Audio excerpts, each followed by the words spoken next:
Support for Louisiana, the state we're in, is provided by Entergy Louisiana is strengthening our power grid throughout the state. We're reinforcing infrastructure to prepare for stronger storms, reduce outages, and respond quicker when you do need us, because together we power life.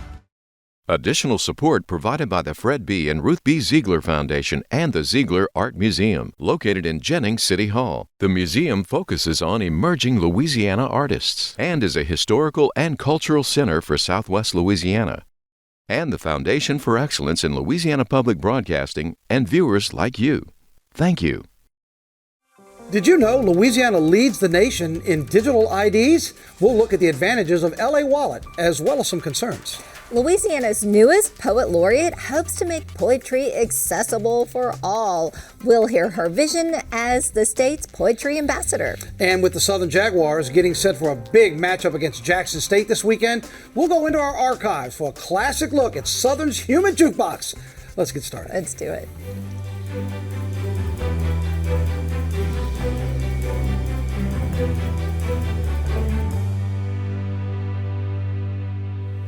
Hello, everyone. I'm Karen LeBlanc. And I'm Victor Howell. Much more on those top stories in a moment on this week's edition of Louisiana, the state we're in. But first, the Vatican has announced the next leader of the Archdiocese of New Orleans. Bishop James F. Cecchio will succeed current Archbishop Gregory Amen when he retires. Cecchio previously served in his home state of New Jersey and studied at the American Seminary in Rome. He has extensive experience dealing with church finances and administration. The New Orleans Archdiocese filed for bankruptcy several years ago as part of a $230 million plan to settle numerous sexual abuse cases. Archbishop Amen is expected to step down in the coming months, paving the way for Cecchio to take over. Changes are in the works for the way Louisiana pays for prescription drugs for current and former state employees. The Office of Group Benefits awarded a $390 million contract to Southern Scripts to manage commercial prescription plans. State leaders made the change after a series of issues with CVS, which previously handled the state's prescriptions. Lawmakers say the split gives people more pharmacy choices, including independent drugstores that complained that CVS's contracts made it hard to compete. The shift will cost the state several $1 million more than the previous CVS deal. Cleanup continues more than a month after an explosion and fire at a Tangipahoa Parish petrochemical facility. Now, state health officials are testing seafood to see if it was contaminated. The fire at the Smitty's Supply facility in Roseland burned for nearly 2 weeks and sent an oily residue onto neighboring homes and waterways miles away from the site. People who live and work nearby say they're concerned about the long-term health impacts of the exposure. It's always lingering in the back of my mind. It's going to happen. Am I going to go to the doctor next week or next month, next year? I just don't know. The lingering doubt is always there. The Environmental Protection Agency says it has recovered more than 5 million gallons of chemicals and materials so far. The Louisiana Department of Environmental Quality will test fish, crabs, and shrimp from the Tangipahoa River and from Lake Pontchartrain. They want to make sure the seafood wasn't contaminated by heavy metals or petroleum-related chemicals. Results from the first round of testing are expected to take about 2 weeks, with follow-up testing if needed. If any of the seafood is contaminated, state leaders will issue health advisories telling people not to eat anything caught in those areas. Federal officials are still investigating the cause of the explosion, and several lawsuits have been filed already against the company. Governor Jeff Landry has issued an executive order this week marking the 20th anniversary of Hurricane Rita. He declared September 24th Hurricane Rita Remembrance Day. Rita made landfall in 2005 near the Texas-Louisiana border as a Category 3 storm, devastating much of southwest Louisiana. Governor Landry says the state experienced extraordinary suffering, but also unmatched courage and resilience. From hashtags to headlines, here's what's trending this week. LSU jumped up several spots on a list of U.S. college rankings. All about the rankings. The university came in at number 169 on U.S. News and World Report's 2026 college rankings. That's 10 spots higher than it ranked last year. That's such a great boost for enrollment. Now, Tulane University was the highest ranked Louisiana school on the list at number 69. U.S. News and World Report looks at a range of data including graduation rates, financial resources, and the success of the school's graduates to compile their list. All right, well, congratulations to Tulane and LSU. Now, for a third year in a row, Princeton, MIT, and Harvard claimed the top 3 spots, respectively. State leaders now have launched a new initiative to help keep Louisiana beautiful. Under a recently passed law, state park rangers are now authorized to enforce litter laws anywhere in Louisiana. Now, they've also created a hotline that you can call if you see someone littering. That's 855 LA-LITTER, L-I-T-T-E-R. The Department of Wildlife and Fisheries will monitor the calls and send rangers out to investigate. Now, anyone caught littering could face fines ranging from $175 up to $1,000 for illegally dumping. State officials say the most common types of litter are cigarette butts, plastic bottles, and fast food trash. Yeah, so give a hoot, don't pollute. Do you remember that? Absolutely. It's old enough to remember it very well, yes. We're showing our age, Victor. All right. Well, Lake Charles native and Grammy Award-winning artist Lauren Daigle will take part in a Christmas tradition at Walt Disney World. Yeah, I love this. She's one of several celebrity narrators for Epcot's annual Candlelight Processional. Daigle will be joined by a choir and orchestra to narrate the story of Christmas, December 16th and 17th. Yes, get your tickets there now. It'll be a great night. Some of the other celebrity narrators this year include Henry Winkler, speaking of showing your age, a.k.a. The Fonz, actor Gary Sinise, and Marvel movie star Brie Larson. Okay, another Louisiana native, Jordan Blue, has made it to the top 5 on this season of America's Got Talent. But unfortunately, he wasn't named the winner. No, but what a great accomplishment indeed. He's had a great run. Came in 3rd place in Wednesday night's finale. Congratulations. I've been watching him, and he's a very powerful performer. So it looks like he's still on his way to a successful career. His audition song was Break Even by the band The Script, and he performed it again in the finale with a duet with the original singer. Okay. How beautiful is that? Even more, you ready? The band announced they plan to have Jordan join them on tour. So big congratulations to him. And you know, when you think of that show, you think of the American Idols. There's been so much singing talent that has come out of this state in the last few years that has gotten tremendous exposure by these reality shows. And it just shows the depth of the talent. Yeah, definitely these shows are star makers. And the great thing is, even if you don't win the top title, you have a career, right? No, absolutely. Jordan Blue is on his way to some success. So we'll be hearing and seeing going a lot on tour, more of him. Going on tour, cutting albums, all of that has been great. Congratulations. Really good news for them. And speaking of good news, Louisiana is leading the nation in digital IDs with more than 2 million activations. LA Wallet has now become the country's most widely adopted mobile driver's license. First launched in 2018, the app now goes beyond traffic stops, approved for use at airports, federal buildings, and even for online identity verification.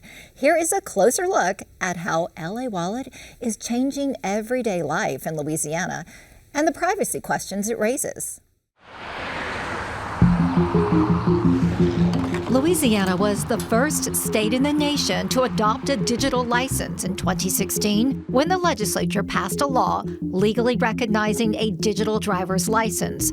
LA Wallet was launched on July 4, 2018. What you do is you prove your identity by putting in some known facts about your driver's license into the LA Wallet app, which you can get off the Google and Apple store. Once it's verified, it will then render a digital version of your driver's license in very high resolution. Calvin Fabre is the founder and president of Invoke, the company that created the LA Wallet app. Anywhere in the state, if you get pulled over, you can use your digital driver's license for that. It's also valid for age verification if you're buying, say, alcohol. Our alcohol tobacco control accepts that as age verification. It's also used online. You can actually prove your identity online for adult-type consumables and content. LA Wallet capabilities continue to expand, allowing users to store a legal digital version of a Louisiana concealed handgun permit, a digital Louisiana Department of Wildlife and Fisheries hunting and fishing license, and the COVID-19 vaccination card. The way that we designed LA Wallet is such that there's nothing to steal because we don't keep a copy of anything, or it was designed not to keep a copy. Louisianians can use LA Wallet for proof of a driver's license during traffic stops and other requests for ID verification, including airports and federal buildings nationwide. The Federal Transportation Security Administration certified LA Wallet as meeting requirements for use at airport security checkpoints, federal courthouses, and other federal buildings. Hi, I'm Governor Jeff Landry. And hi, I'm Brian Adams, the OMB Director. Today, we are thrilled to announce that TSA has officially approved LA Wallet for use when boarding airplanes and for identification at all federal facilities and federal courthouses. I want to thank Secretary Noem and her entire team for working with us to make our citizens in Louisiana's life a whole lot easier when going through an airport. If you forget your wallet, no worries. You're never going to forget your phone. This is a huge milestone that brings added convenience and security to folks across our state.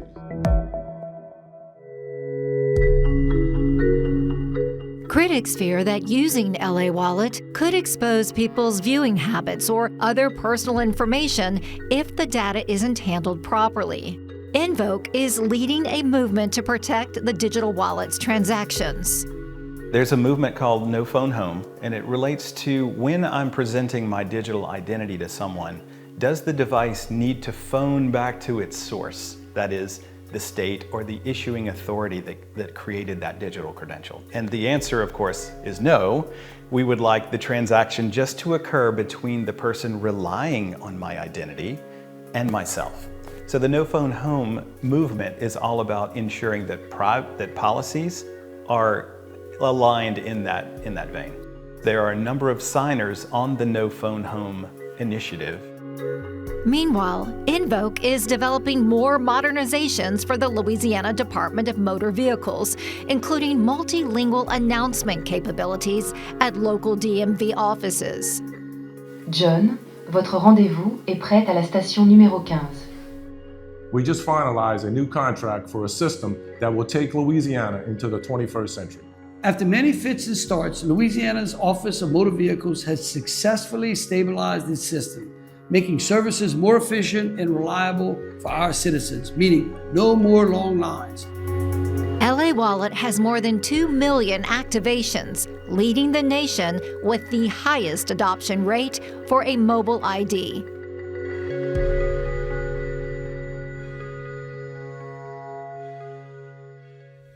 Louisiana has a new voice to champion poetry and the power of words. Gina Ferrara, a New Orleans native and an associate professor of English at Delgado Community College, has been named the state's newest Poet Laureate. In her new role, Ferrara hopes to empower communities across Louisiana to embrace poetry, not as a riddle to solve, but as a shared experience that celebrates language, culture, and imagination. We are here at Delgado Community College, and I am joined by Louisiana's newest Poet Laureate, Gina Ferrara. She is a professor of English here at Delgado Community College, and we caught up with you before you were about to teach some of your classes. That's right. So congratulations, first of all. Thank you. Thank you so much. So tell us how this came about. Well, it came about, there's usually a kind of a process every 2 years where there's kind of a call for a Poet Laureate of the state, and you need to be nominated. This isn't my first time. I had been nominated previously, but this is my first time, of course, being laureate.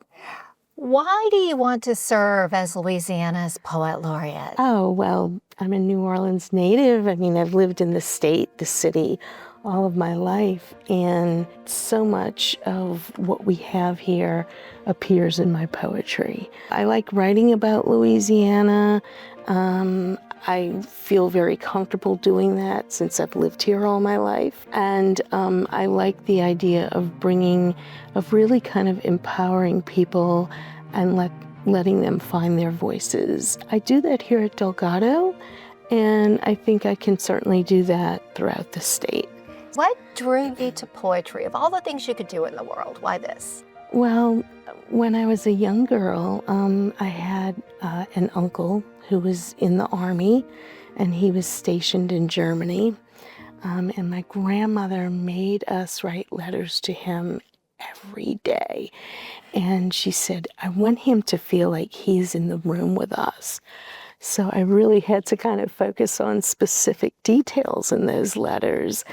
And I think that kind of principle, or that kind of that instruction from my grandmother is ultimately what led me to poetry.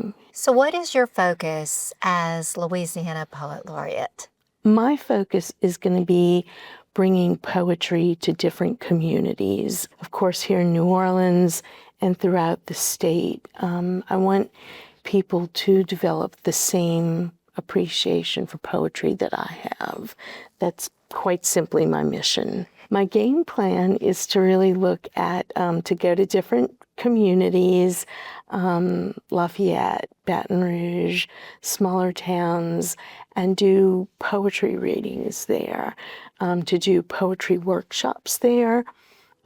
Since 2007, I've curated something called the Poetry Buffet here in New Orleans, and that features the work of maybe 3 to 4 poets. It happens once a month, usually at a library, and I kind of want to bring the Poetry Buffet, I want to make it a movable feast in the state of Louisiana. Any other plans that you have? Other plans might be to do workshops with maybe communities that are somewhat remote or somewhat isolated. A long time ago, I wrote a book, and it was based on Carville, Louisiana. And so I kind of, that whole idea of communities in isolation, or communities that maybe aren't kind of totally integrated into society, that's something that interests me also. Now, was this a book of poetry, or was this It was a book of poetry, and it was based on patients who lived in Carville. What do you want viewers to understand about the power of poetry? I think poetry sometimes has this reputation, and I think people sometimes are afraid of poetry because they're afraid that they're not going to get the right meaning behind it.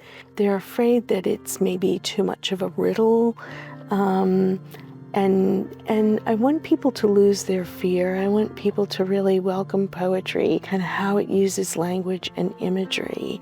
And there are no wrong answers in poetry. That's always what I tell my students, and that's certainly what I would tell the people of Louisiana. Gina Ferrara, Louisiana's next Poet Laureate, thank you so much for joining us, and we look forward to your poetry buffets as they travel around the state of Louisiana. Thank you so much.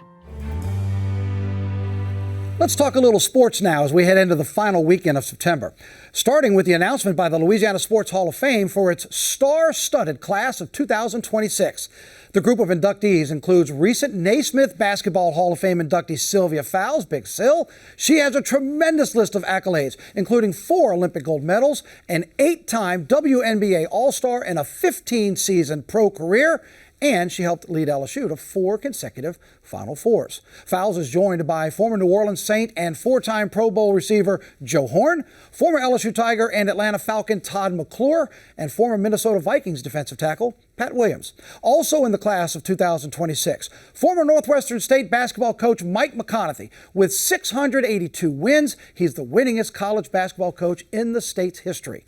Also in this year's class, former Florian girls basketball coach Dwayne Struther, along with former Major Leaguer and Raging Cajun star Jonathan LaCroix, and with former LSU men's basketball coach John Brady. Also, LSU baseball legend Warren Morris, 2 outs, bottom of the 9th, College World Series, and a home run to win it. He will receive the Louisiana Sports Ambassador Award.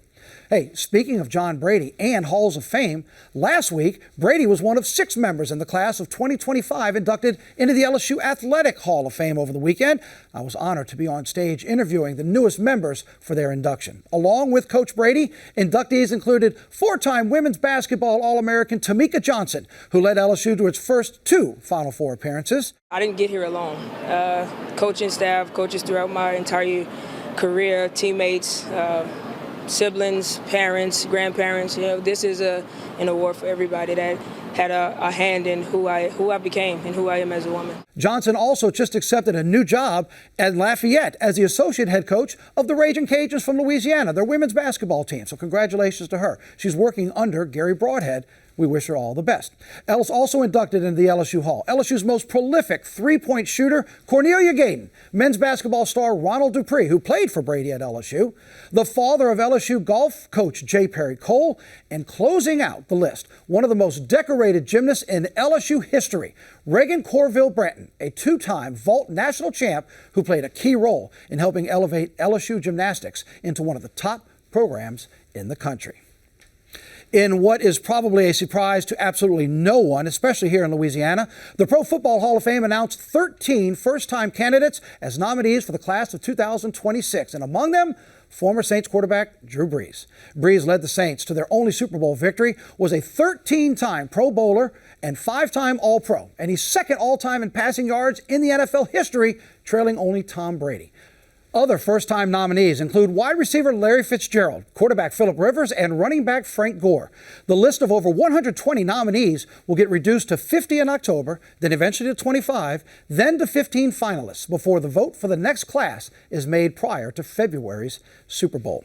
Hey, in a programming note here on LPB, we are once again highlighting some of the state's top athletes in Season 3 of Behind the Glory, which debuted this week.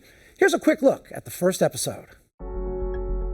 Big Wit wasn't just a mountain of a man, but also had an equally exceptional character, always showing humility and leadership to his teammates and community. What are some ways that we can make impact for other people to, one, have the dreams to go succeed themselves, but to also feel like they're possible, it's capable, it can happen.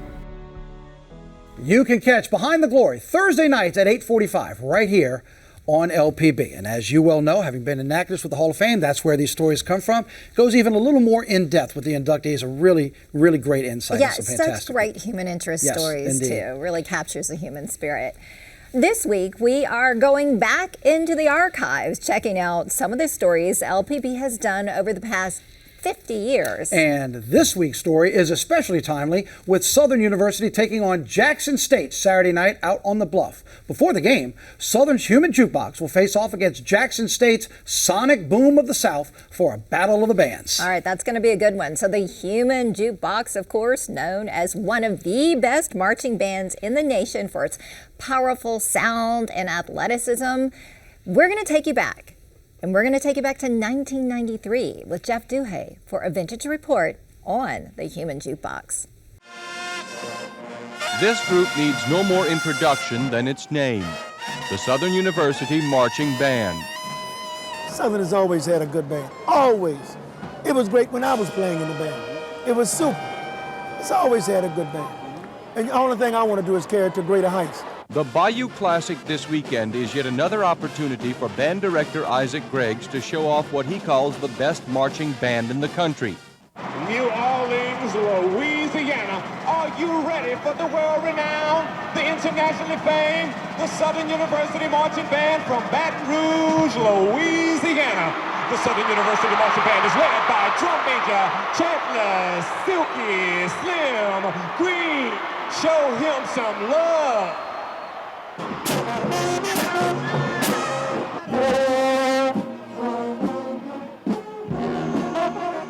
This performance is from the 1992 matchup. USA Today calls them the best marching band in the country. The students call themselves the best, and the fans?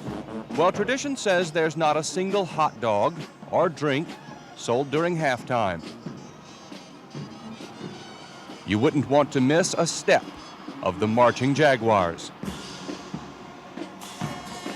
You can't be as good as, you must be better than. Better than. anybody you're around, you got to be better. You can't be as good as. You got to be better. And if you do that and you think this, if you will believe it, your mind conceive it, I'm sure you'll achieve it. Greg's is a walking, wildly waving quote machine. You've got to have show-how as well as know-how, often imitated, but never duplicated. You see, that's what I'm talking about. They know when I come back, they know when to stop. That's what's happening. That's what's happening. You see, this the band has had to be entertaining. Southern's football team hasn't had a very good season for almost 2 decades. But this year, the football team is a powerhouse on par with the band. I want them to feel Southern as I feel Southern. You see, because to me, there's no other school in the world like Southern to me. It ain't over till it's over. They are a real fine band and has a real fine director. He and I have been friends for years, and they do a good job, a great job. I just feel like Grambling just a little better, and I'm sure he would tell you the same thing. No, he's not going to tell me that Grambling's band is better. No, he would tell you Southern is a little better. That's what I would say. Is there a big competition? Oh, sure, big competition. Only today, though. But we live together and work together the rest of the year. Only this weekend will we really be at each other's throats. Now, Monday morning, he and I call each other, and we'll be friends and talk and go on and educate young people again. The duty of any school band is to provide entertainment and inspiration, and the Southern Band knows its duty well. Inspiration is its first marching order.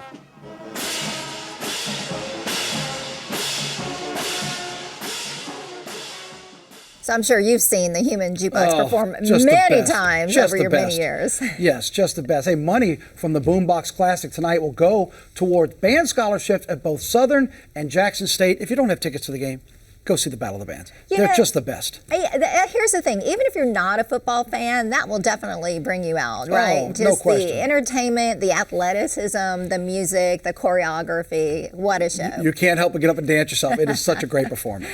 All right. Well, don't forget that you can look back at 50 years of LPB content in the Louisiana Digital Media Archives at ladigitalmedia.org. That's our show for this week. Remember, you can watch anything LPB anytime, wherever you are, with our LPB app. You can catch LPB news and public affairs shows, as well as other Louisiana programs you've come to enjoy over the years. And please take a moment, like us on Facebook, on X, and on Instagram. For everyone at Louisiana Public Broadcasting, I'm Karen LeBlanc. And I'm Victor Howell. Until next time, that's the state we're in.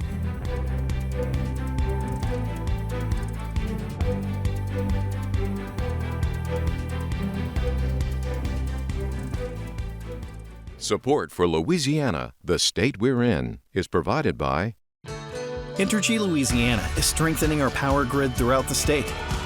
We're reinforcing infrastructure to prepare for stronger storms, reduce outages, and respond quicker when you do need us, because together we power life.